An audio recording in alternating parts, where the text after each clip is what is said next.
Hello, happy hot Wednesday. Hope you're all sat by a fan. Um, I am, you just can't see it. So we've changed the order around a little bit, so you'll be able to see it. We'll drop it into the bottom a little bit. I've just been working out how to pronounce everybody's name, so if I get it wrong, I'm really sorry. Feel free to correct me.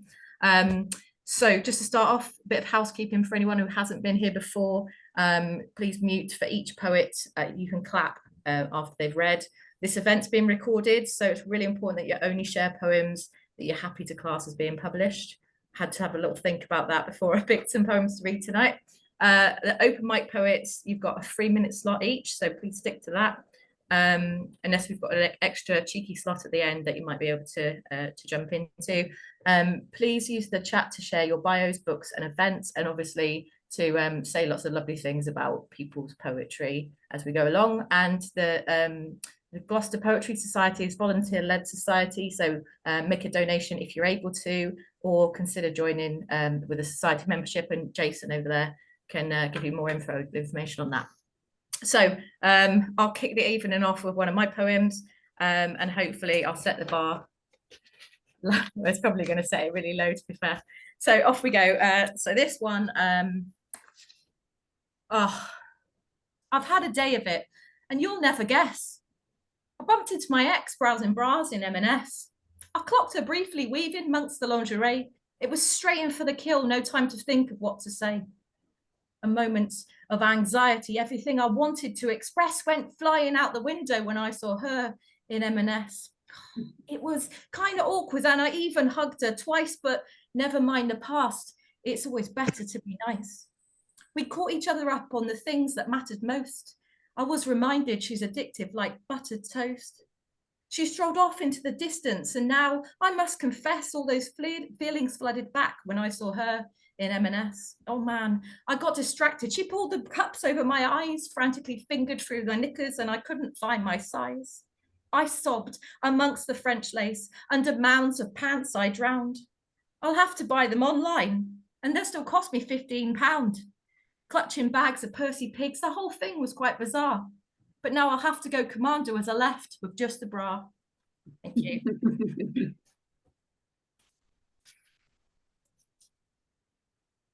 Right, let's crack on straight into the first half. And we're starting off with Consuelo. Where are you? I definitely saw you in here. Okay. There you go. All right. Dear Indian Laurel, did I ever tell you about the time I cleaned out dirty stalls? Here is what went down from my perspective. It's my fault. I'm an 11-year-old girl whose mother isn't rich like this woman with a stable of Olympic team horses. It's my fault. My mother found this job on the junior high list, and this mare is over 15 hands high. It's my fault. The full steel wheelbarrow is too heavy for me to push to the aisle. The owner treating me like a 40-something stable hand. It's my fault the coats of the mare and the colt glimmer and glisten against my mute dishwater hair. It's my fault the owner of the stable despises and denigrates me. Oh yeah, I knew plenty about these critters, knew the colt wanted to bite me. After he did, the owner declared, "It's your fault he bit you." What I have now is memory, the fresh smell of clean oat straw, sun hitting the top of the stall door, its shadows touching my bent back. The horses are a prophecy, like the flutter of the longest blue ribbons I've ever seen. My mother picking me up in the baby blue Buick, a bruise growling on my minuscule right breast, the new bill crackle of $3 twisted in my sweaty palm. Mm.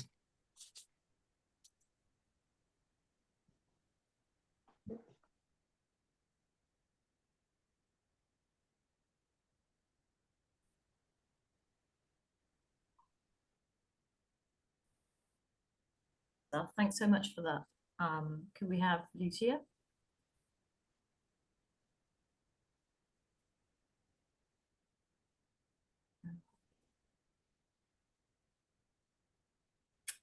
She in the room? Seem to have lost her. It could be a signal issue. Yeah, should we just jump straight onto the? Yeah, sure. Yeah, that's fine. Okay. Oh no, she's back, I think. Oh, okay, perfect. Hi, Lucia. Lucia.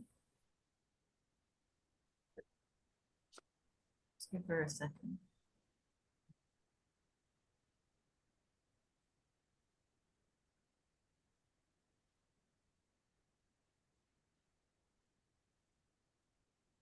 Lucia, can you hear us?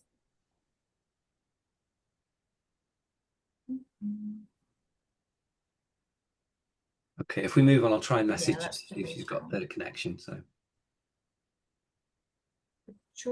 Chaucer? Hi. Hi. Hello, hi. Can I just confirm that the poems, if you read them and they're not published, are published if you read them? yes, yeah. If you, they are classed as published if you read them in some magazines. So it just depends on the magazine. Oh right, I'll have to swerve that what I've chosen then, because they're not. Okay. I'll read this one, which is published. Yeah, it's called After the Asylum. She took up ornithology, collected feathers from the red-throated loon, studied them obsessively, then hurried to the water, spat secrets, contours down. Her interests were in feathers, sunlight and water. Continuous movement helped to keep her calm. Sometimes there were moments she slipped back to broken, a dry river kind of broken. Hey, river, river, there's nowhere else to go. Gone, gone, quietly tomorrow. When tomorrow came, all her eggs were taken. She was found on the road. She was found on the road, her red throat wide open.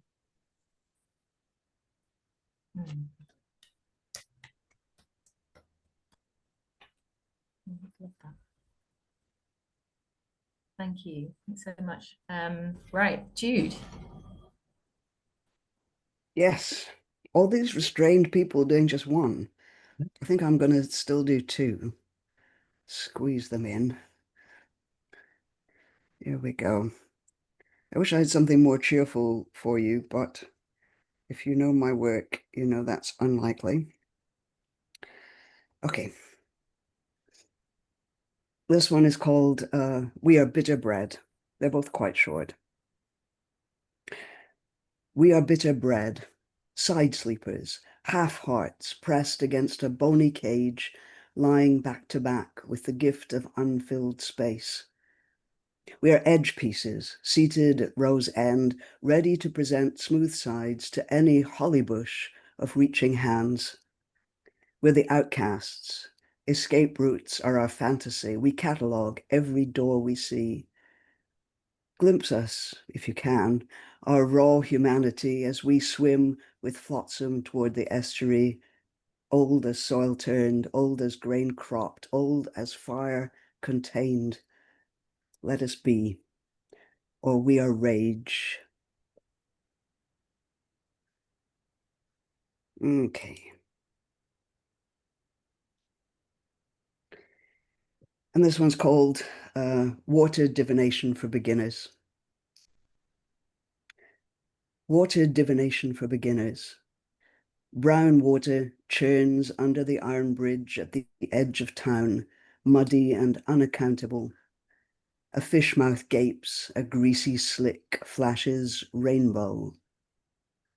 This river's man-channeled, trapped between sparse banks, between smeared brick walls. The churn's a creature, febrile in captivity. Stick people pause on the bridge and look down. They see themselves reflected in each tangle of branches, in each floating huddle of trash. Under the bridge, a faceless child stands on a narrow ledge. A life raft drifts by, oarless.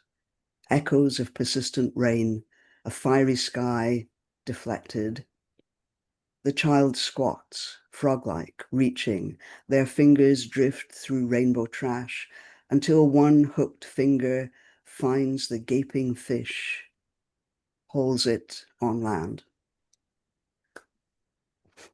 That's it. Thank you. Emma, I'm come back. Perfect. So would you like to read next?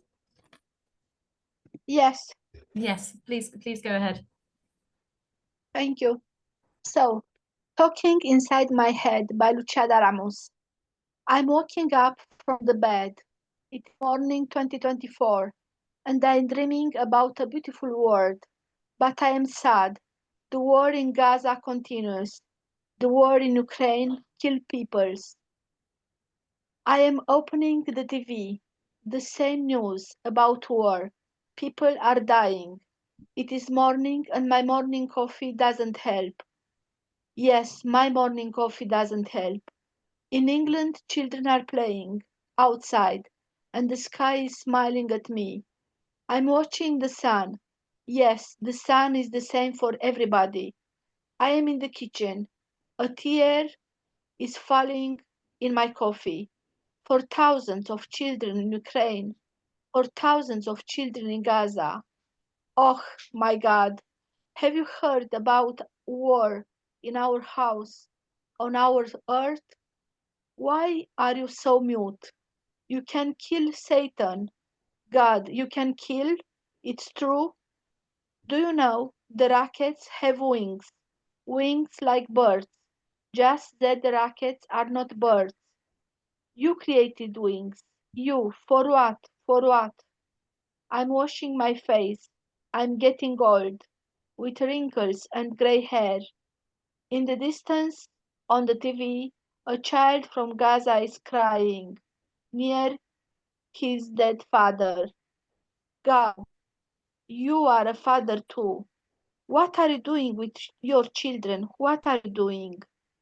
Forgive me, but now I'm thinking of war in our world, and the rockets have wings, wings to fly and kill, wings, but they are not birds. Thank you.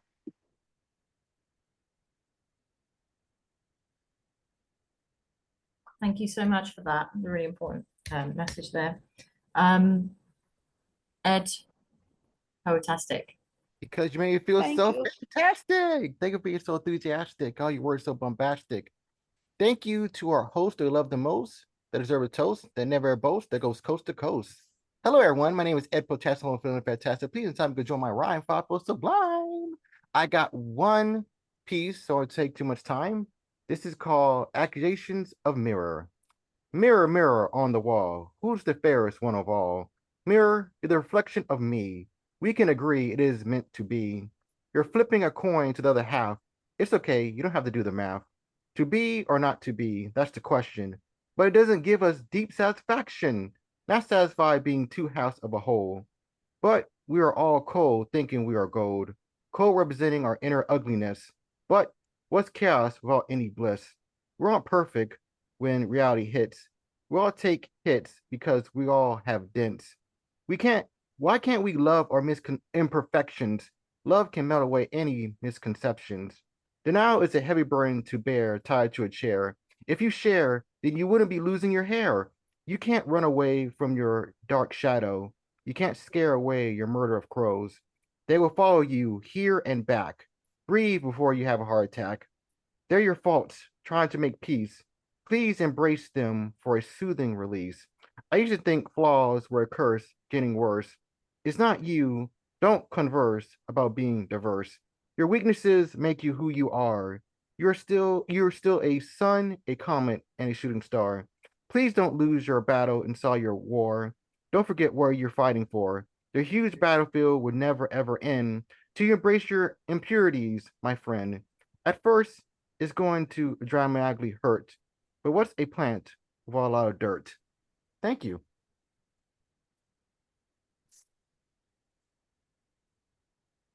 Thanks, Ed. Brilliant, thank you. So next up, Scott Elder, please. Scott, where are you? Ah, there you are at the top there. I have two poems. The first is about a young married couple I knew who settled in a farmhouse near my village in Auvergne. And they were in their 20s, had two children, and took care of their goats to make a living from selling cheese. One day I heard that the husband had hanged himself in the barn. The water's edge. A line cuts through the center, a razor knife's work. It might be like this, or it might be like that. Inside, you might open or swing, a dead-struck thing, listing to one side or the other. What instills the night's sting? What festers in the gutter? A dead-struck thing. Would I piece you together? Tin snips, tweezers, two pairs of trousers, a vacant room. You might have written a word or two. I stepped through the rubble. Come here in the night, listen closely to the wind's breath, to the yawl before morning, casting off its mooring. A rippling sound, the harbour's edge, a frail end of what might have been.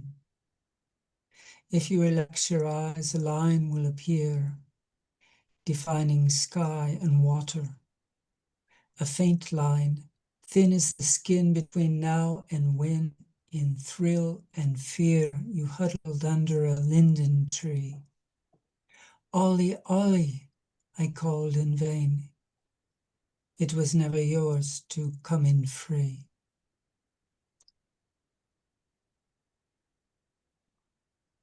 India ink. It's just an illusion, she murmurs. The words press against an antique mirror. They seem to have a life of their own, imploring a likeness, an echo. Time lapses. An heirloom carpet, a child, her child, caught in suspension.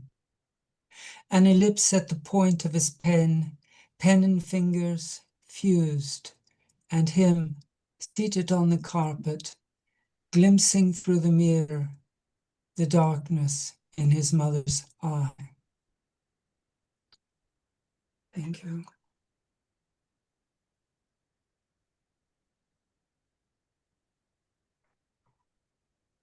Thanks so much, Scott, for sharing. Next up, we've got Richard Harries. Oh, yes. This is one of just a little one that I've thought about for a while, and it's called The Happiness of Jane Austen. Can you imagine Jane Austen's surprise to know of her global fame so many years after she passed? 7 novels that were popular, but not with her name on them.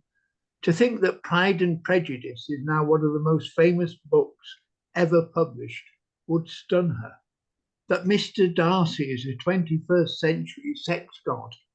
That people write books, documentaries, dramas, and use her character in their work. Now there is even a drama about her sister. Her face is in the National Portrait Gallery and is on national banknotes. People at university write theses on her work.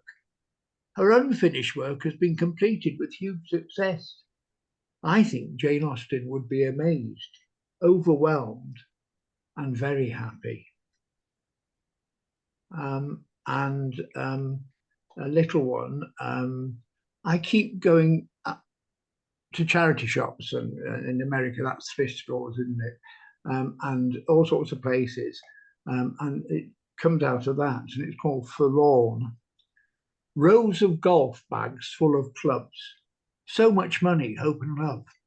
Piles so heavy lying there, so much intended effort and activity planned. So many struggles meant to be made.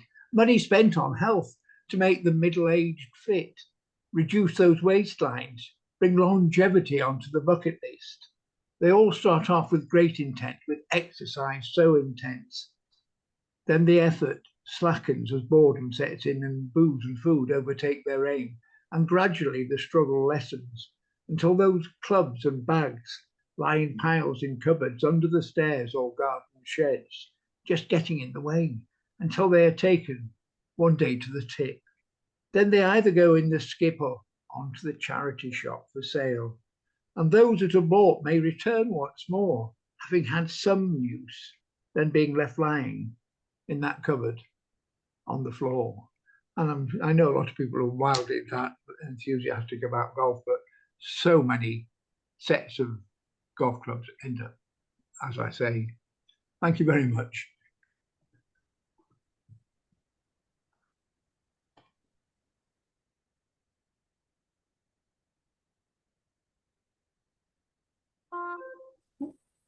Hello. So next up, we've got Gerald. Where's Gerald?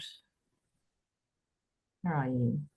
I am here. There you go. Hello, how are you? Yeah, your list didn't have me in the first half, but here I've we go. moved you up. Is that okay? No, that's no problem. I'm going to do two for you quickly.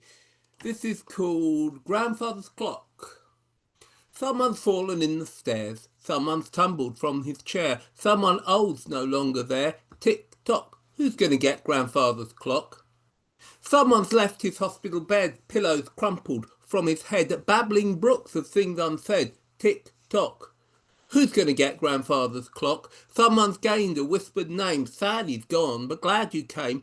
Very old, yet still a shame. Tick tock. Who's going to get Grandfather's clock? Someone's lying, silent still, as one by one the chapel fills. Someone's got to pay the bill. Tick tock. Who's going to get Grandfather's clock? And when the curtain closes in on dust to dust and mortal sin, we're lookers on, his kith and kin. Tick tock. Who's going to get Grandfather's clock? Who's going to get Grandfather's clock? High before its legs were chopped. Went until the day it stopped. The finial bent and then it dropped. Worth a penny if wisely shopped. Tick tock. Who's going to get Grandfather's clock? So drink to us, to you and me, a buzz like honey-loving bees, all huddled round our legacy. Tick tock. Someone should burn Grandfather's clock. Thank you.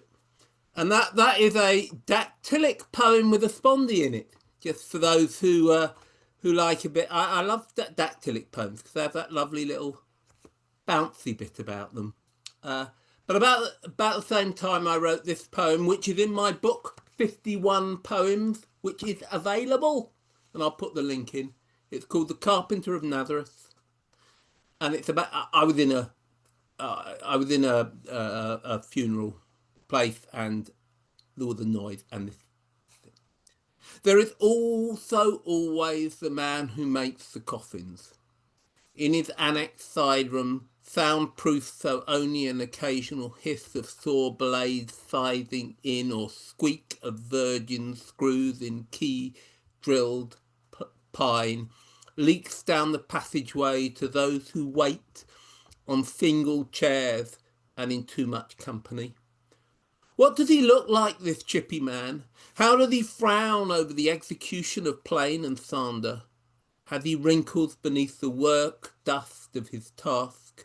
Which is, if anything, proof of our civilization that we don't leave bodies by the road for the next slavering carnivore to scavenge on, its tongue put out, as this man puts his own tongue out, slips a palm over field, flat, ice, flat, street, flat, micro-flat surfaces, imagines moon travel, where tolerances are burnt so minuscule they chart both advancement and vulnerability. This search for nick and bruise, an expressionless doctor who repeats his sympathy from the other side of a table top, softly saying, "It's all gone for this one too. The universe ahead's no more than rooms for waiting in. Some sap comes in to sympathise, perhaps he's God's assistant, while down the corridor silence jars on metal. The unseen coffin man has dropped a plaque on sawdust floor, startled us into noticing the granite headstones sat beside us, marbled urns and signs. Don't touch, they are not fixed in yet. Curtains caught on an open window frames the light outside. An occasional breeze forces dust from other side rooms in. I think that's from my book. On the subject of death today, I apologise.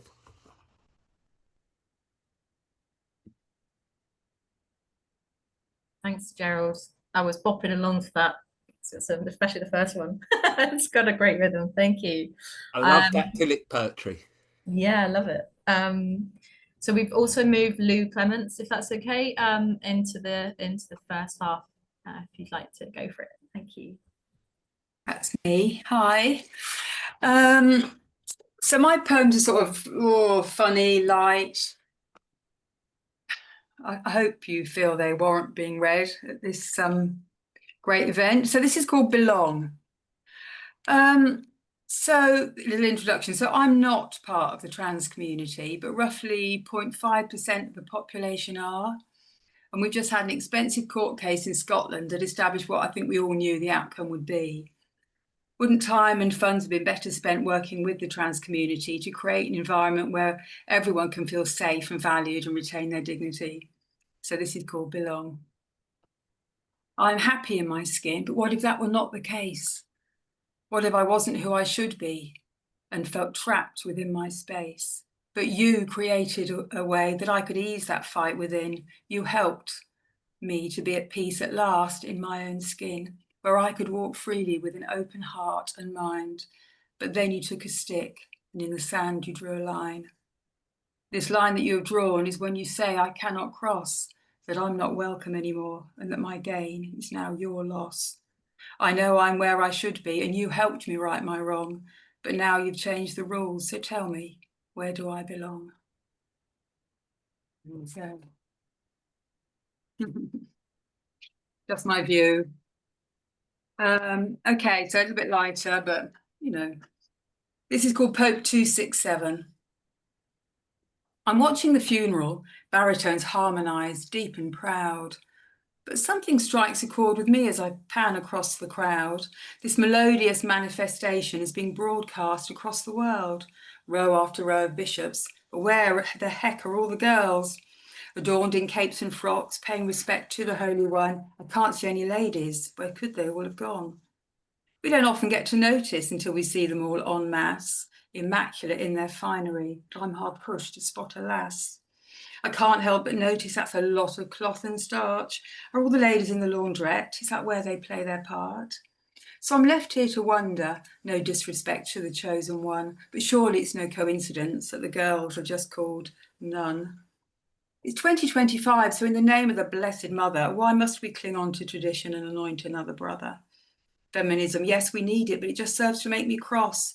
But why, oh why, for the love of God, can't a girl be made the boss?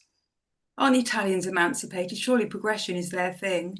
After all, Mother Teresa was Albanian, did so much more than kiss a ring.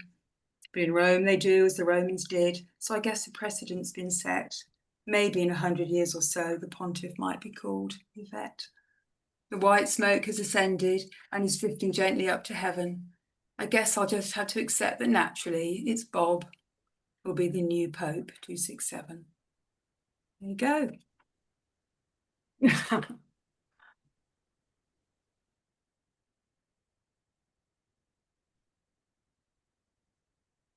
Thanks, Lou. Thanks so much. Yeah, it's really important to speak out for people whose rights are being stamped on at the moment. So thank you for sharing that. Right. Thank you very much. Our first half of open mic is that was just some incredible poetry. Really enjoyed listening to all of them. Now we're in for a treat. We've got Deborah Harvey headlining for us. I've got a little bio for her, so I'm going to read it to you in case you haven't been had the pleasure of hearing her before. So Deborah Harvey, she's the co-founder of the Leaping Word, a poetry consultancy providing creative and editorial advice for writers and qualified counselling support for artists exploring the personal in their work.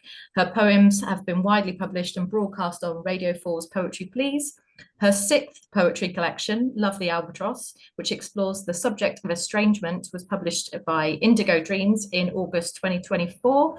Deborah leads 2 poetry groups and co-runs Bristol's longest standing open mic, Silver Street Poetry. So I'll just let her, off you go. Thank you.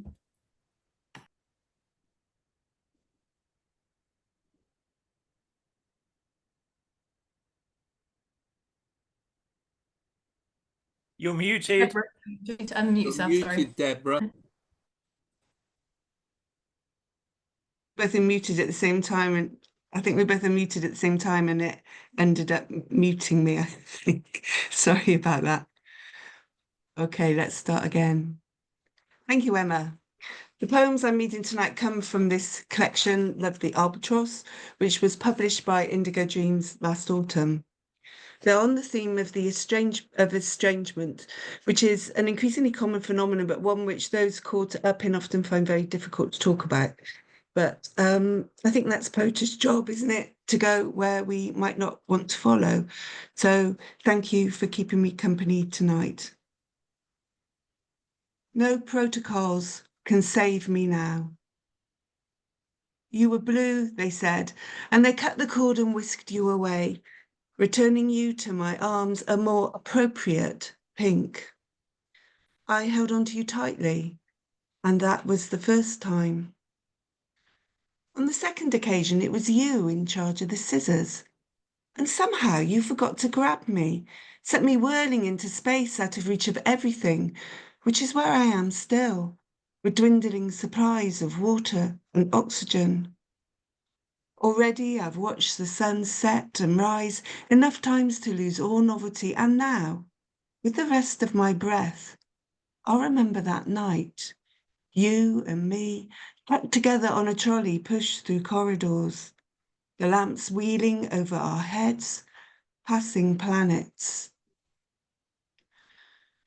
So sometimes I look at this collection and I wonder how on earth it came about, because writing from personal experience can be a risky business, especially when the situation you're addressing is unresolved. The poem I'm going to read next, the title poem, acknowledges this dilemma. Love the Albatross. This emptiness is not a lack of will or memory, nor is it a want of words, deficit of feeling. It's more the loss of something you maybe never had, though you love it more than you love yourself. That you don't much love yourself is not a comment on the quality of this other love, which is an albatross always returning to its habitual nesting place and freighted with all you know about albatrosses and poetry. It's also this. How do you tell a story when you don't know how it ends, which isn't in your power or remit to shape? Though maybe that's what you're doing right now. Maybe these words are spurs or goads. Maybe crossbow bolts. The albatross, Coleridge's legendary bird, crops up in several of the poems as a symbol of unstinting and sometimes burdensome parental love. Her albatross years. The changes were manageable to begin with, but when feathers stubbled the skin of her shoulders, she tried to push them back in. She didn't want to be an angel or Madonna of the atypical offspring. The choice was already out of what were no longer her hands, but pinions at the end of cambered wings. She squinted at where her nose used to be, glimpsed instead a hooked pink beak. But it was only when she found herself wind-flung, an ocean away from where she'd hoped to be, that she realised they'd made of her an albatross, the one bird that will always fly those extra 10,000 miles and never need help or even sleep. Years passed, And eventually she bargained herself down to herring girl status, hung her vast wings at the back of the wardrobe, and learnt how to steal cheese and pickle sandwiches from unwary tourists. Few of the mates she hangs out with now know of her Albatross years, and those who do have all but forgotten. It's only you who'd still pin her up there, wings locked as she glides air masses, her heart barely beating. Talking herring gulls, we watch a pair raise their chicks on the roof of the college at the end of our back garden every summer, and their dedication to their chicks is humbling. It can be a bit more complicated where humans are concerned, and with that thought in mind, I'm pleased to say that Philip Larkin has provided an introduction to the next poem. They fuck you up, your mum and dad. They may not mean to, but they do. Just when you get yourself out of one labyrinth, you find you're in another. In fact, you're not only in it, you're accidentally helping to build it and trapping your children inside with you where you can't keep them safe. I know, what a ridiculous promise that was. It's the exits that are entrances that are the problem. They're so difficult to spot. And since the story starts with you already inside, you'll have to think backwards.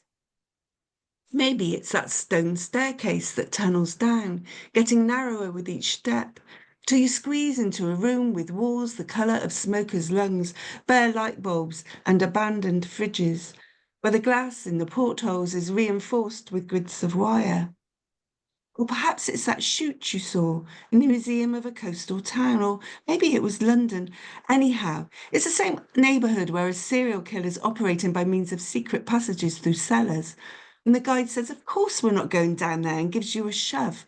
And you find yourself wedged between brick walls, dangling over a long drop into nothing. Or maybe it's the aperture of a shell that's the whirl of your newborn's ear, and you're clattering round and round its spiral steps, desperate to find them and bring them out. And you run through rooms, to get to the one room in the house you'd forgotten about, where the creature who was there all along steps from the darkness and turns to face you, a shape in the mirror. One thing I didn't want to do with these poems is tell my side of the story. Estrangements are, by their very nature, littered with unreliable narrators, and of course, I'm no exception. Losing everything on the M6 in the rain. There were hugs as you left, and you felt you'd largely been forgiven for letting the cat slip out through your legs as you carried in cardboard boxes and the bags, the tortoiseshell queen taking her chance in a single pea-green glance and gone, careless words off a careless tongue. And 8 hours later, you're driving home, 160 miles in the rain, bootlock jammed open, lid flying up, and your backpack, laptop, papers vanishing in the dark. If that's what happened. You know there were hugs as you left. You felt you'd largely been forgiven for letting the cat slip out through your legs as you carried in cardboard boxes and bags carelessly. There'd been a hunt, words off a tongue. She must have slipped out when you weren't watching. A shadow cat, more black than bronze, and asleep on bin liners in the kitchen where she'd been all along. Forgiven, careless, you hugged, the drive home slow in the inside lane, bootlock jammed open, lid roped shut. And somewhere, miles behind you, a key turning in a lock. The unresolved absence of someone you love, even over years, can make the relationship you still have with them, the one that's happening in your head, even more intense. 51 degrees, 16 minutes, 17 seconds north, 3 degrees, 1 minute, 24 seconds west. Today, I took you to the beach. We parked beyond the row of bungalows where that woman stabbed her husband over Bubble and Squeak. and followed the footpath that starts in the churchyard, tunnelling through buckthorn to the sea. As we skirted the big yellow buoy roped to the wreck, where you sat and smoked a roll at that last Christmas you came down, I saw you hesitate, as if this earlier you was also with us, and might stop for a while, roll another, watch our dead dog running after his ball, but the moment passed and you kept pace with me. Even I could see you didn't really want to be here, but you've yet to find a way of evading the stories that spool through my head, where walking with me on a winter afternoon can still happen, and all our griefs, all our misunderstandings lie stranded on mudflats. Conversations with silence. 1. Silence arrives like a starling hitting a window. It isn't eloquent or pregnant. It allows you to take its coat that waves away your offer of a cup of tea. There's no point trying to curry favour, it says. We're not here to ingratiate ourselves or make friends. It sits down, stares straight ahead. There's nothing golden about it, plenty that is guilt. 2. You know where silence lives, under the roots of conifers, how it lies on the roofs of garden sheds, sunning itself on the shortest day. When it breeds other silences that romp in gardens, squeeze through holes in fences, bare teeth that catch the light one night when you swing into the street to find it waiting at the top of the lane, fully grown. How it stares down you and the dog, trots a few yards into shadow, turns and waits. 3. There's no such thing as silence, silence tells you. Even when birds are mute and traffic stilled, the lack of noise keeps screeching, shrill and silvery as dace. At night it darts through the labyrinth, sprints the length of the canal, ricocheting under bridges and off surfaces. And you've only yourself to blame, silence adds. It was you who struck the bell with that hammer. Now it's getting louder and louder. The walls are cracking. 4. There was this silence, sitting on a pub wall holding a bag of crisps. Cars went past, the drivers and passengers oblivious to it, waiting there, small and dark, in a cardigan and sandals, legs swinging, eating crisps. Passers-by might have felt a slight chill in the air, but barely enough to draw their attention, so it didn't. They were busy having a laugh. It was summer. It was Friday night, for Christ's sake. Only the dog that belonged to no one, that could also evade attention, noticed the silence, trotted over, licked a hand. The silence gave it a crisp. The dog ate it without a sound. 5. If silence wore glasses, it would look over the top of them and tell you to pick up a pen, write it all down. It has no eyes, no nose to balance them on, and no mouth either. It is silence, after all. And anyway, you don't have a hand free. You're too busy lugging silence around like it's all you have left. 6. Your mother thought silence was a kitten and tried to drown it in words. As soon as she left, you'd haul it out, hold it up by the hind legs and breathe air into its nose, then rub it dry and tuck it into your coat. Who knows if it remembers how often you saved its life? Now it's fully grown, and one pat of its steel-clawed paw would cause considerable damage. One bite through the back of your neck would be the end. 7. You type a few words, highlight and delete them. The screen looks at you blankly. Page is white, but not as white as if they'd never been set down. Something of your impulse lingers. Just as a silence that follows a name is not the same as the silence that existed before it, that's changed forever by what's no longer heard. You saw the geese fly over. You read the marks they left on the air. Estrangement has taught me many unexpected lessons. Originally, my plan was to write solely about my lost relationship with my adult child, but then my mother died and started elbowing her way into poems, and it proved useful to write about that relationship as a foil.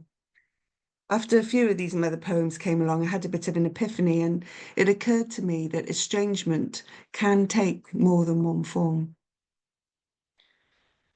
How to manage tidal surge and coastal erosion, method 1.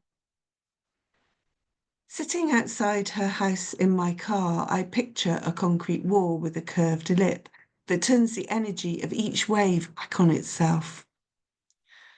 After a few minutes, I too am smooth, hard and grey. There's nothing to latch onto, nowhere for anything to stick. I've come late to this technique and she is pent. She's fretting in her armchair as I open the back door, call through the hatch, put the kettle on to boil. And all the water that makes up my mother begins to simmer and seethe. Method 2. You saw the lie of the land earlier than I did. Maybe you were already grading sediments at school, gluing mud particles with algae in the science lab and selecting pioneer plants, cordgrass and glasswort that turns crimson every autumn. What's more, you worked quickly, single-mindedly. Before I knew it, your salt marsh was vast, and acres of sea aster, sea lettuce, sea lavender stretched between us. Now I'm far enough away to be invisible. If I run, I might sink to my waist. If I send up a flare, only peewits and curlews are likely to see it. And here's another thing I've learnt, that resolution can only be found through radical acceptance. There's a kind of sadness that escapes through my nose and mouth in the night and blinds the windows. I swab them dry each morning with an old towel, but it's always there the next day. It settles on skirting boards too, thick enough to write your name in, solidifies under sofas and chairs. Sometimes I forget to watch where I'm going and stub my toe on it. When it first turned up, I wanted nothing to do with it. To be honest, I'd had it up to here with grief.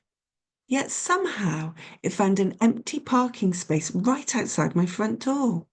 For months I walked past it, eyes averted, but it soon became clear it wasn't going anywhere. So each year on your birthday, I make it a cake and set a place for it at table for Christmas dinner. On Mother's Day, I buy it flowers. I think over time it's got used to me too. At night it jumps on my bed, curls up snug in the crook of my knees, and by morning it's sound asleep on my head. We've finally learnt we're all we've got. Thank you very much for listening to these poems. I'm so grateful to Jason and Emma and Crafty Crows for inviting me here tonight. So this is the collection the poems come from. It's available from the Indigo Dreams website or from me. The final poem is after the Sufi poet and philosopher Rumi, who wrote, "Out beyond ideas of wrongdoing and right doing, there is a field. I'll meet you there." Your silence is all I have left, so I'll take it, make of it a field, tucked in the gap between factory buildings and the railway embankment, with views over the floodplain to the river, hills, the high cloud mountains of another, older country. The shouting of jackdaws and rooks in the rookery, the endless drill of motorway traffic won't break its surface, nor the bulldozers grazing empty farmland, digging foundations for a future town beyond wood and common. One day a sparrowhawk will come, followed by rain that will wash the silence clean of hope.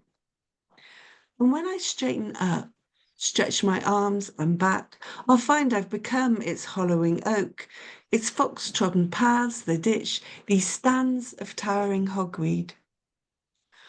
By autumn, I'll be mist on its distant horizon. In winter, I'll lie down and turn to mud, looking up at the shapes the night birds make against the dark. Thank you.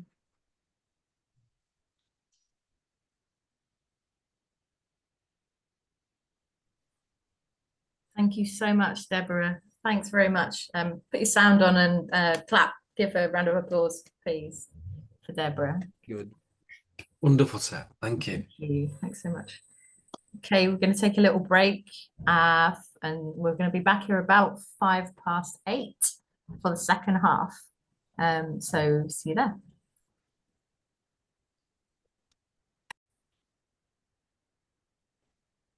Okay, so welcome back. Hope you've all had a nice break. I opened the fridge and an ice cream fell out of the freezer bit, so I had to eat it.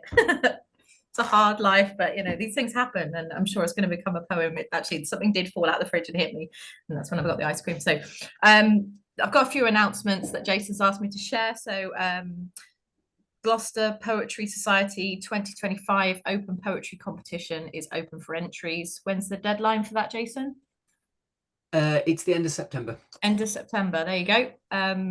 Open for international entries, and Gloucester Poetry Society friendship members can get 3 poems for free. So encourage you all to just submit to that.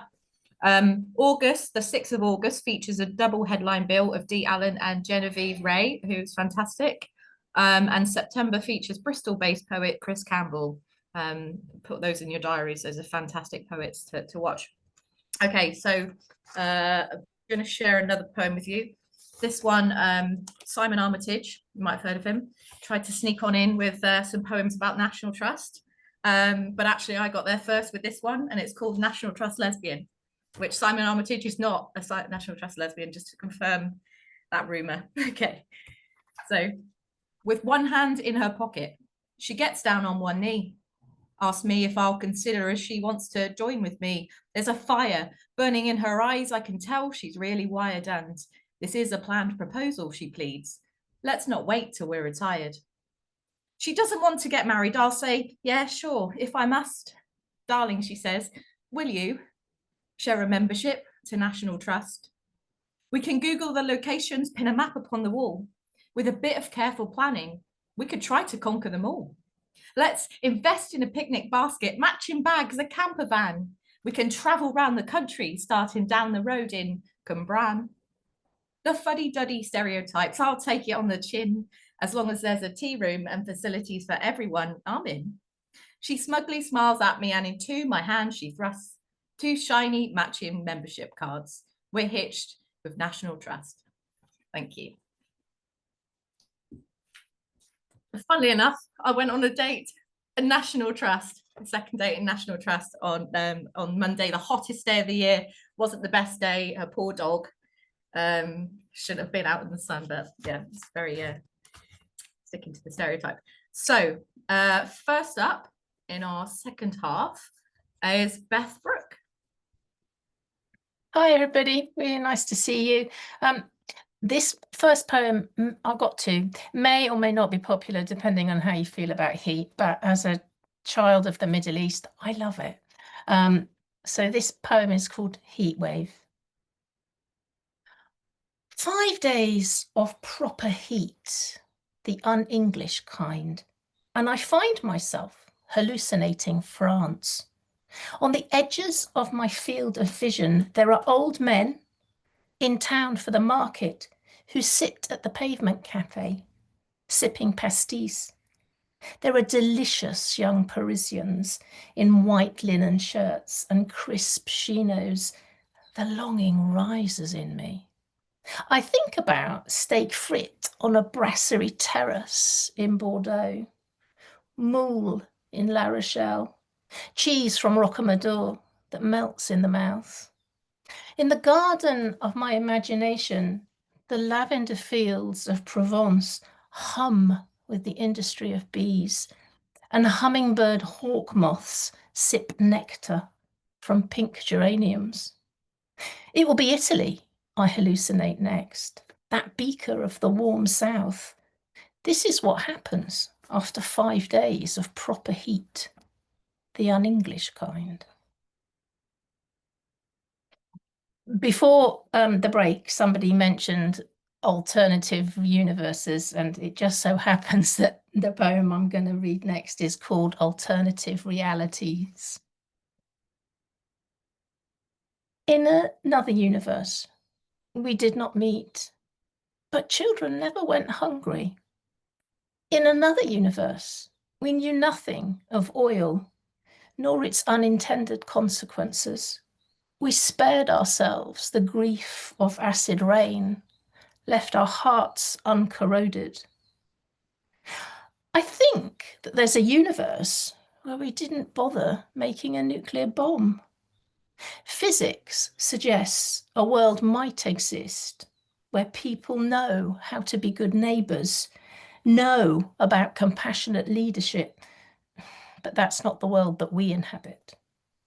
Parallel worlds, parallel lives, infinite universes, where every choice we might have made plays out. In one universe, we did not meet. In another, you loved me. There you go.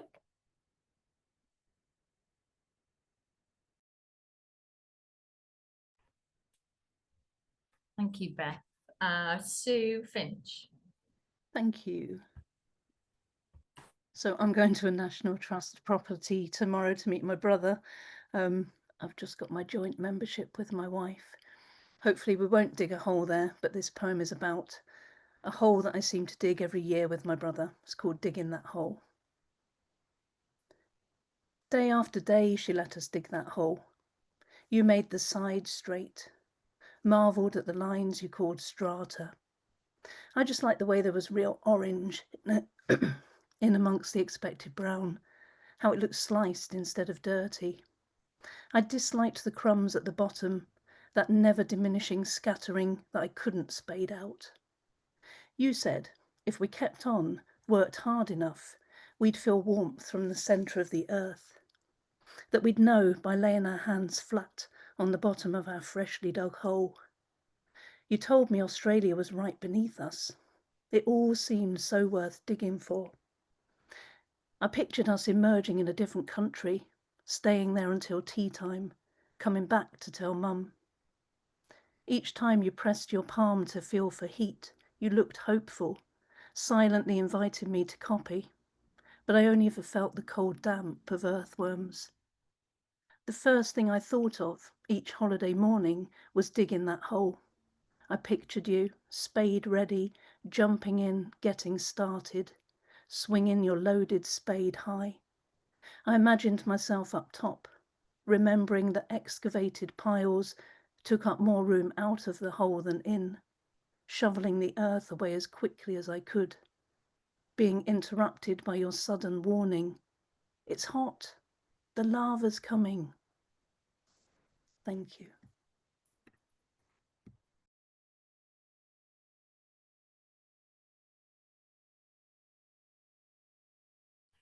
Thank you. Thanks, Sue. I'm glad to hear about your joint membership as well. That pleases me greatly. So next up is Naima. Thank you. Unrest underground.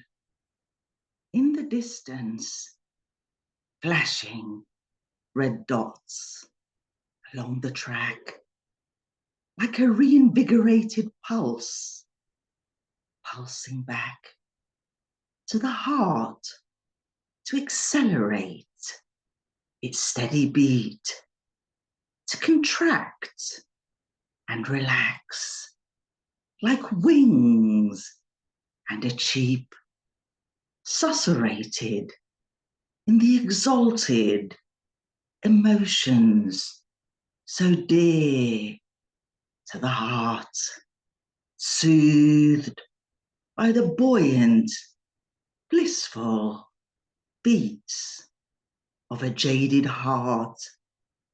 The tube slithers into the station, irked eyes glaring, canned commuters like suited sardines flickering to a gradual noisy halt, a grimy rush hour assault.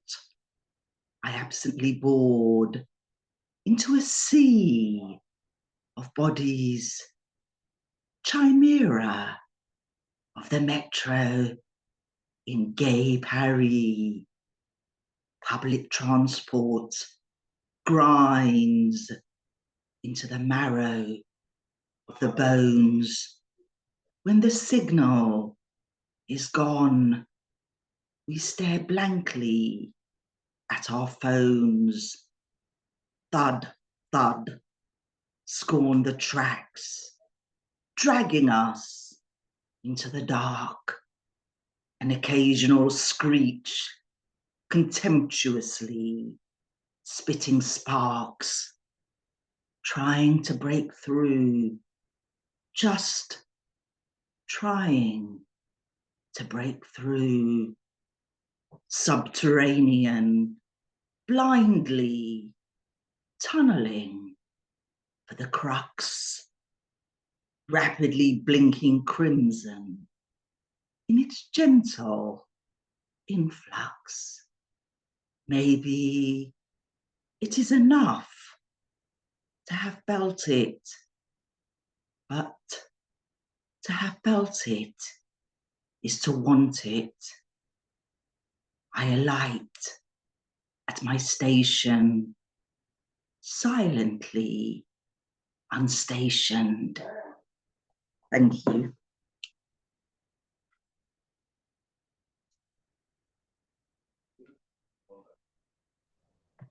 Thank you. Jason, you're up next. The floor is yours. Okay, thank you. Well, I've got two to share tonight. First one is in my debut collection, The Wash of Hours. If you can see the cover, I'll share a link to it. And this is just a spoiler alert for grief in this, kind of in both of the poems.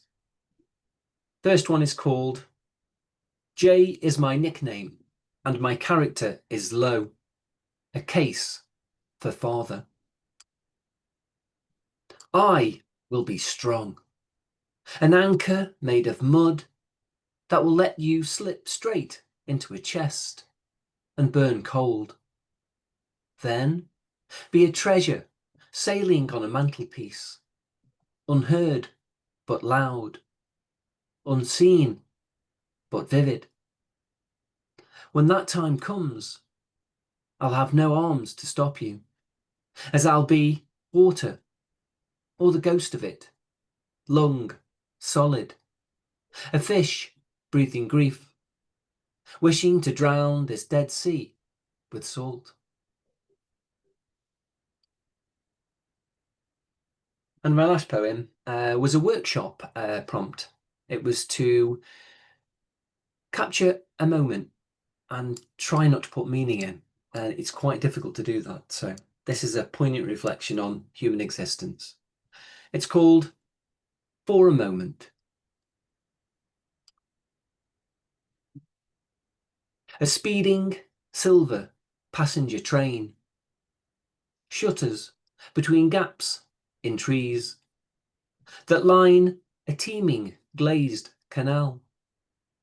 Behind a bustle of greenery, woven with bindweed and thorns, towering over a well-walked path, under a thoroughfare of insects, in the flash of their existence, as dragonflies hunt and butterflies flit across my ever-searching eyes that transform light into pictures in the infinite realm of the mind. Beneath a canopy of uncountable leaves that shimmer in June's tepid breeze, laced with particles of life and death, bottled within a shifting atmosphere that contains this spinning pearl, this rarest ship in a bubble.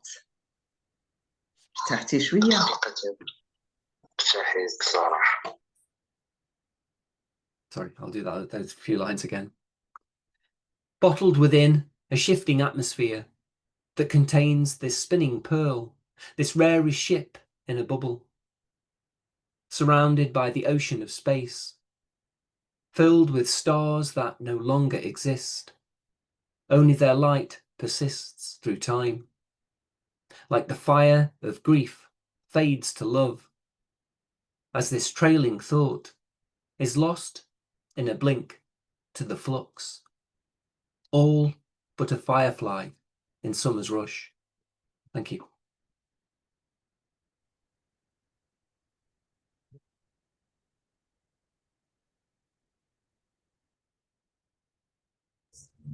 Thank you, Jason. Yeah, if you can just keep yourself muted while other people are reading, just so she says as all the traffic goes past outside the crazy high street of Ledbury. It's wild, as you can imagine. So next up is Sarfraz. Hiya, you all right? Yeah. Hello, what a wonderful night. I've been loving the poetry. I'm going to read two poems from this book. If you can see it, The Dying Art of Poetry. Hopefully it's not a dying art. I'm going to prove that it's not. I think we've all proven it's not, and it's brand new. So I'll put the link in the chat. I'm going to read the first poem, which is called The Passing of Tides.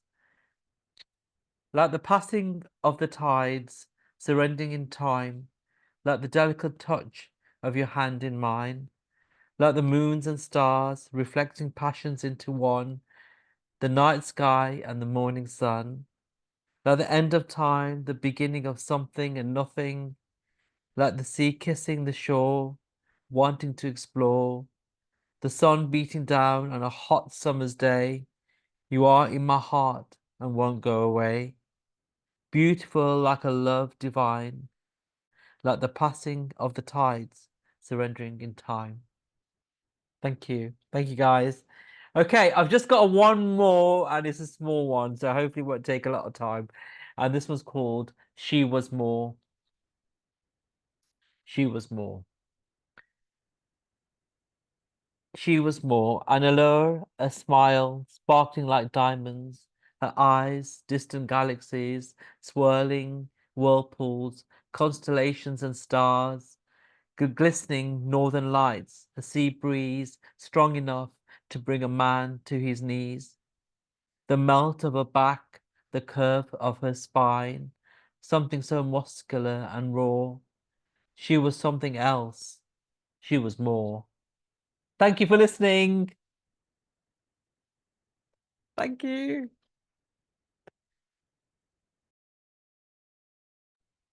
Thank you so much. Wonderful. So next up we've got Cahal. Did I pronounce that right? Sorry if I didn't. Where are you? Not a problem at all, Emma. That's fine. And thank you, Emma, for emceeing tonight. You're doing very well, and thank you for that. And thank you, Jason, for letting me know about this evening. It's been a wonderful evening. And to everybody who's read, thank you. I've enjoyed your poetry, and anybody who reads after me, thank you in advance. One poem for you all. It's called Auberg. And it's based on the discovery in Ireland about a year ago of a full tunic of chainmail worn by Norman knights, 800 years old, and was discovered. Made quite a stir because normally you only find pieces of chainmail. You don't find a fully functional tunic of chainmail that you could actually wear.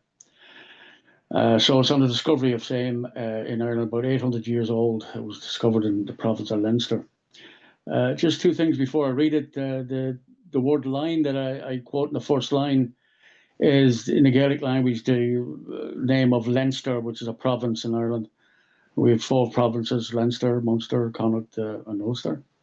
And the other phrase is Mott and Bailey, which was basically the structure that Norman knights built as their initial fortification when they moved into an area to dominate it. So there you have it. It's called Hauberk, Hauberc, and describes a tunic of chainmail. Hauberk. and the discovery in Ireland of a complete tunic of chainmail, 800 years old, known as a hauberk, worn by Norman knights.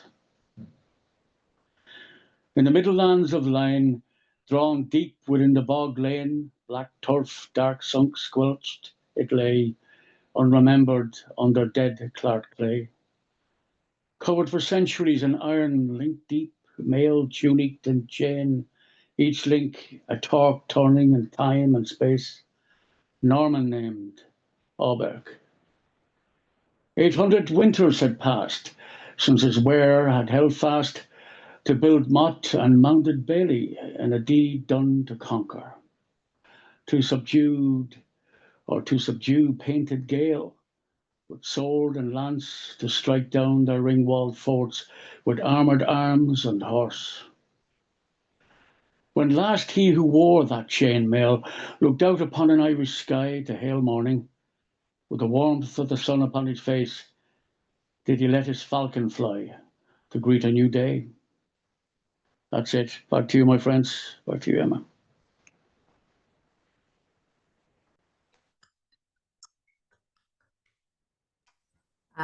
Thanks so much. Graham, you're next. Good evening. I've got two poems for you this evening. First one's called Sleepy Hollow. The Sleepy Hollow on a sunny day. I go out to walk the quiet roadway. Nobody comes to cross my path. The world decided to leave me alone. There is no sound left but birdsong in order to fill the sun-filled air, sitting heavy and holding me close to make me feel so special inside. Barely the slightest hint of wind that moves the leaves to rustle, only there to remind me that I am alive and living within the moment. Loving to know the sleepy hollow, I am to take myself along its way, quiet but knowing that I can be here at one with place and time. And the second one, I think I've done it before, but I still enjoy reading it, and it's called How to Cope. How to cope with neurodivergence. 1. Make a list. There is so much going on inside your head. But then, 2. Check it. Something will always get left behind. 3. Learn to own your own mind. Nobody else would want to use it, meaning that you can use it freely. 4. Create your own way of working, however messy it might appear. It will then. 5. Open your mind to the possibilities. Creativeness comes when you let it all out, but then take time to. 6. Explore the mess that you have made. There might be productive gems inside when you take the time to go back and look. 7. Do not live purely by the reactions of people. Regularly they will try and get in the way of your life, but then. 8. Let them in to deal with occasionally. Sometimes they might turn out to be useful. 9. Learn to laugh at your own misfortune, as accidents will often happen, but there is always a way out, such as 10. Learning to trip up the stairs. It is less painful than falling down. 11. Take the time to find your thing, and 12. Regularly get excited about it. Everything is important to somebody, no matter how niche that something is. Then go and take the time to. 13. Rejoice in being your own person. Do not change who you are for anyone. Then you will. 14. Understand that you are special. Is everyone else that is weird? 15. Go outside from time to time, as there is a space for all. Then finally, this will allow you to. 16. Have an adventure, as life is too short for planning. There we go.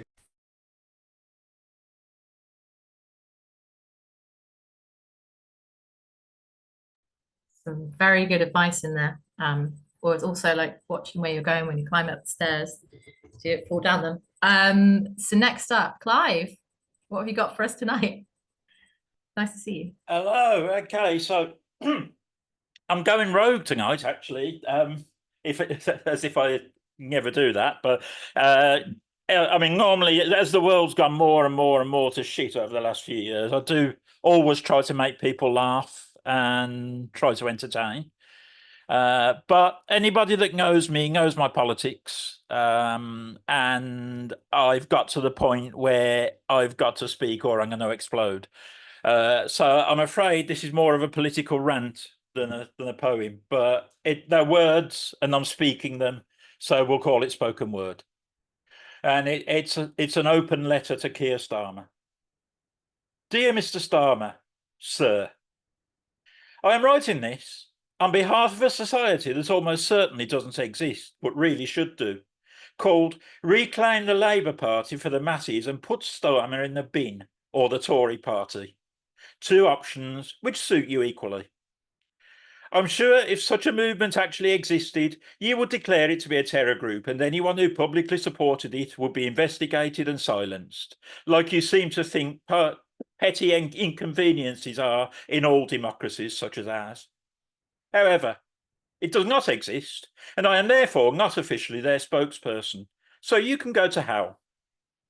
If that is not dangerous hate speech, I'm not threatening to kill you by merely stating you should go to hell. I'm sure if such a place exists, you will eventually find your own way there.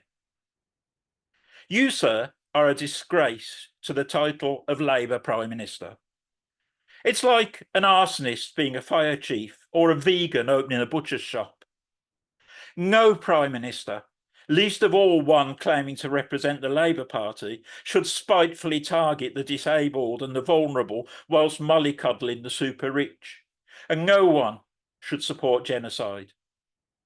Whatever it is that the nuclear armed state of Israel is holding over the rest of the world that gives it carte blanche to slaughter thousands upon thousands of innocent children and adults, and then cry anti-Semitism when people speak against it, you, as a British Prime Minister, should stop arming them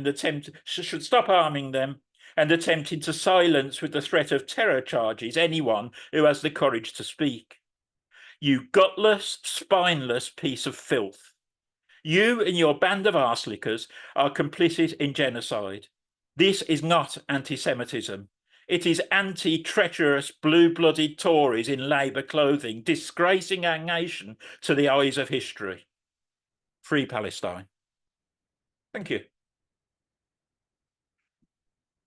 Let's get that off my chest.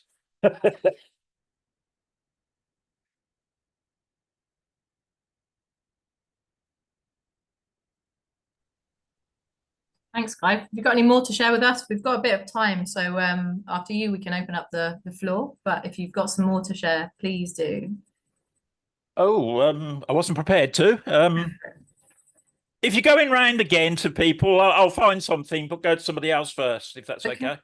Great. Would anybody else like to read another poem? If you just like raise your hand and I'll. Lou, yeah.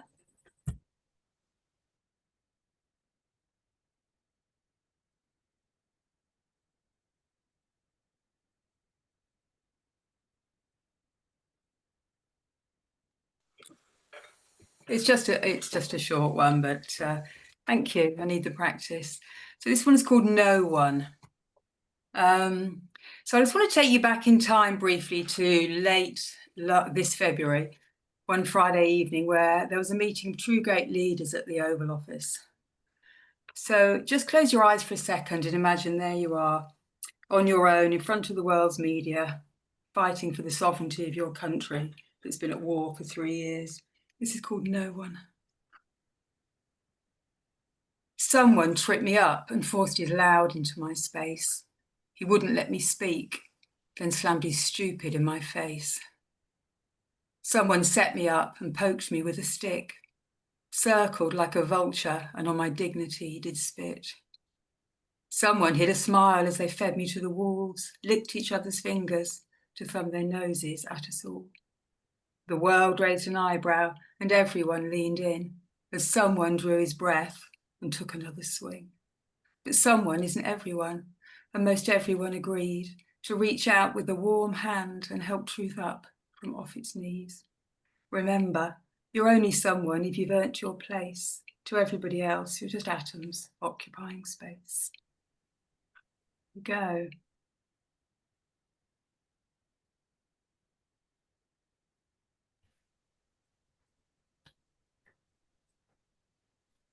Anyone else?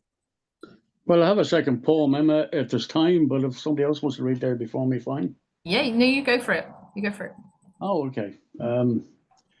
Mindful of the fact that Gloucestershire is bordering there onto Oxfordshire, this is a poem I wrote about John Wilmot, the second Earl of Rochester. Made a very good movie of it in the 2004 with Johnny Depp. It's called The Imperfect Enjoyment for John Wilmot, second Earl of Rochester, 1st of April 1647 to the 26th of July 1680. Like as the waxing candle dripping slow gives way to light more than it does to heat, its flickering flame melting the tallow, down the tumbling minutes of marking beat that measures time out in its halo glow, turning the dappled days into a threat of the imperfect enjoyment, a vow to cast all hope into the wilderness, driven down to the darkness far below. He strove to bind his wounds in loneliness with healing herbs bitter upon the tongue, to calm the raging ruin of emptiness. For as each day moved to the setting sun, he rose and fell and rose to fall again. When fight is all there is, the fight goes on. And yet he drank the full measure of pain and drained it to dregs full bowls of wine and lust. Only the lines of rhythm rhyme remain. In pursuit of Eros, his die was cast to tumble with maids and ladies alike, sipping their honeyed nectar to the last. A flowing bowl let a flowing bowl be raised to John Wilmot. In truth, it shall go hard with you if not. There you go, my friends. Back to you, Emma. Thanks very much. I think we've probably got time for you all to do another one. So, but next up we've got Gerald. I read this just the other day at an event because with all the kind of like anger about Glastonbury and things, I went back to a poem which is in a book called We Are All Palestinians. I'll put the link up to that actually. And it was a story about a year ago about a little boy who flew a kite. I don't know what's happened to that little boy, but I still think about him a lot. This is called Blue Sky Thinking. There's a boy in Gaza who started to fly kites, and all the others followed. He isn't the hero of a book or a film or discussed in high literary circles. He doesn't have a dad or a house, just a hill of dust above a sea of tents. There he flies his kite, and others follow, despite the risk that their safe place will shatter. I think that boy is the best in the world. And when his short moment on TV is over, the sky will embrace his undamaged kite. I'll put the link up to the book that's in as well. Yeah. Peace.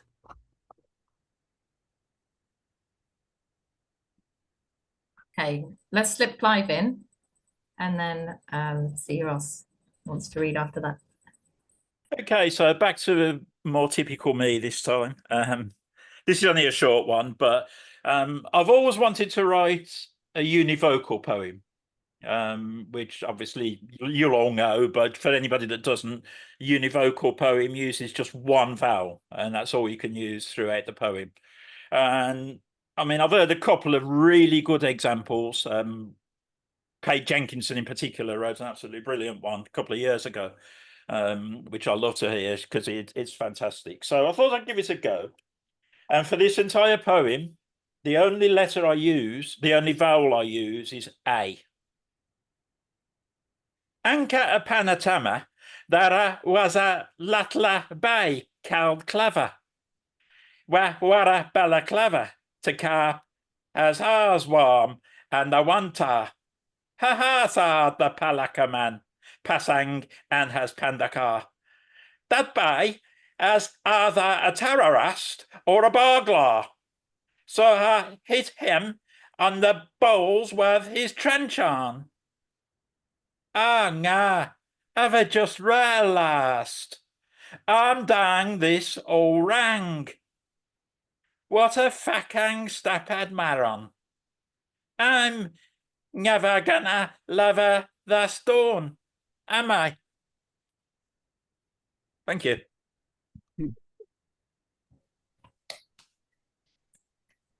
Nice one, Clive. Brilliant. Naima, you're up next.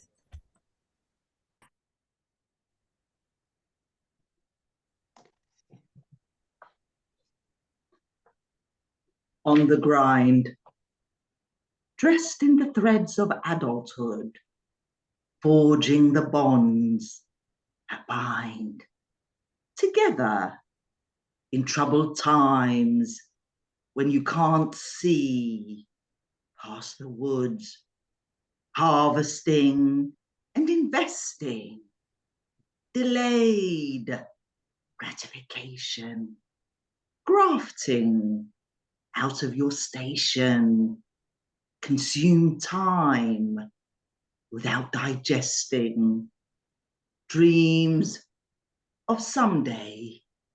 Get your foot on the property ladder, save on indulgences, and work harder. All work and no play. Put in the hours to rise. A promotion or bonus for Jack, greasing the cogs to pick up the slack. Strangled by the tie that ties. Grind your bones to make his bread in a suit suited for ambition, silence, mental health's attrition. There is no success for the dead. Sacrifice for the future. Feather your pension to cushion the blow. Retire abroad in a rustic chateau. Eider down for the stupor. A partner to shoulder the burden. A mortgage to swallow your labour.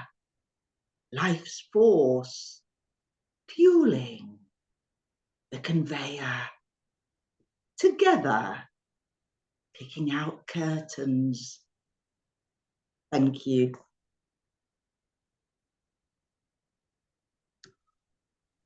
Thank you. Thanks.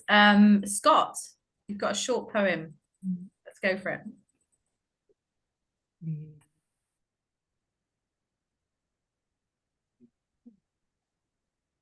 This one is entitled Under the Rubble. It follows from the endless wars that we're experiencing now. Under the rubble, one shadow and only one. The cold prickling your delicate skin, entering each pore, asking, someone here, someone in? Your sole witness is voiceless, one bell tolling a single tone. Is this the texture of stillness? A world within is stirring. Try to place your index on the softness of your wrist. The pulse will be insisting, I'm your only, I'm your only. Is this the morning star? Morning is not now. Is it this? Not this. Not this. Thank you.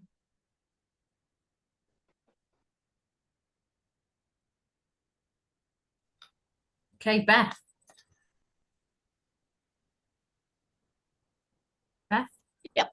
Yeah, would you like to? Okay. Lucia.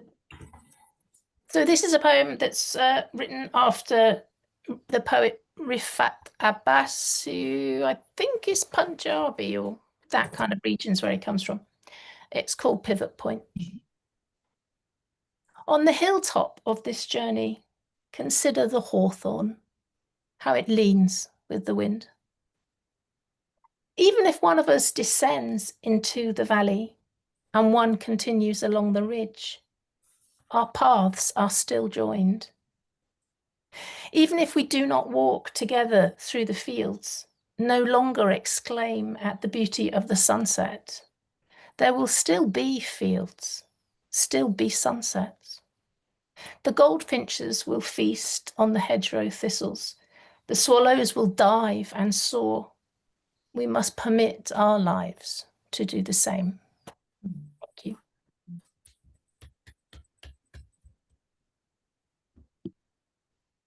Thank you.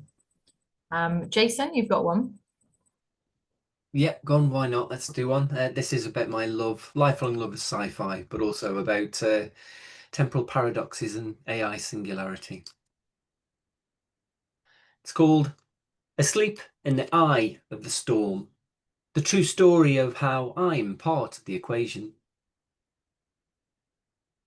I used to think that relativity was the study of family trees, with me looking over the canopy and a simian at the base of the tree.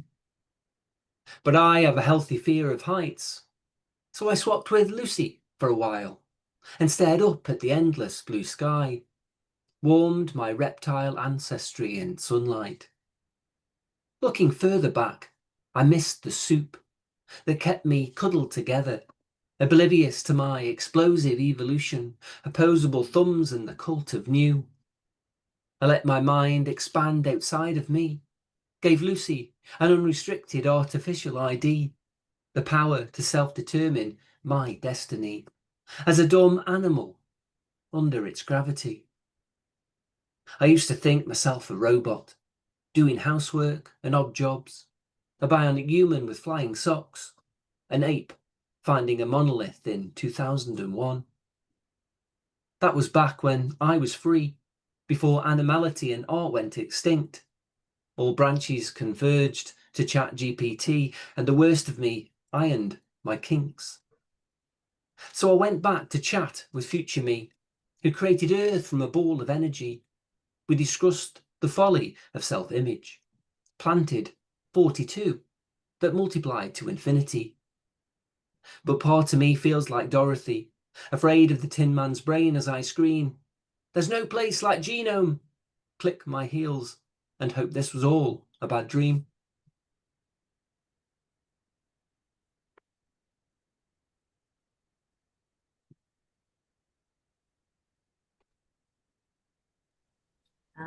So we've still got a little bit of time. So Jude wanted to share. Yes, I'm going to go full on apocalyptic with this one. Just what this evening needs, I feel. And this is a new one, but I'll take my chances. It is very short. I know that a number of people in this room are old enough to remember Carl Sagan and what he had to say about those first photographs of the little blue dot. That, as he said, is the only home we've ever known. So this is the pale blue dot revisited. He also said, this distant image of our tiny world. In the universe of fallout from the biggest bang, a blue dot, final period in faded ink, spins in place, waiting for a sentence. We are pretentious dust, destruction in our genes. We use our words, but words are not enough, it seems, to save us from our dusty selves. We are drops in fading ocean, grief dispersed, as our words dissolve. Only curses remain.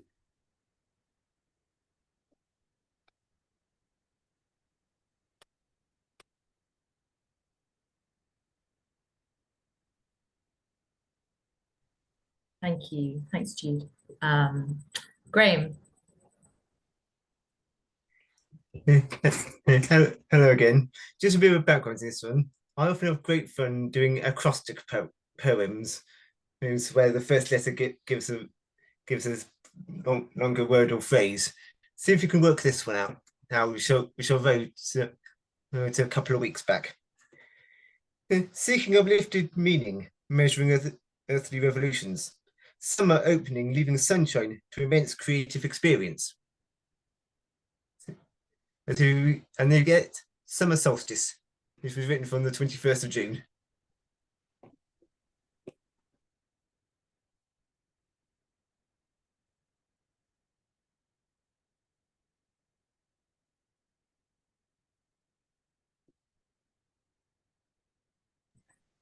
Would anyone else like to share? We've got a little bit of time left. Yeah, Emma, I can. Yeah, go for it. The floor's yours. Okay, so I've got this one, which I think you might like. This is based on someone I used to know who was beautiful but boring. For hours, he looked at her beauty, transfixed out of a sense of duty. He kept tuning in, tuning out, trying to ignore the droll that came out of her mouth. Over time, her words began to grind in his ear. Her monotonous tone chilled him to the bone, sent him to sleep. For hours, he stood motionless in the midst of the attack. Everything she said left him technically dead. Instead, he spent the time staring at her head, shaped like a planet revolving in orbit. When he looked up above, he fell more in love, completely lost in her beauty, in all that she had to offer. Why does she have to be so boring? Why does she have to make him suffer? Thank you for listening.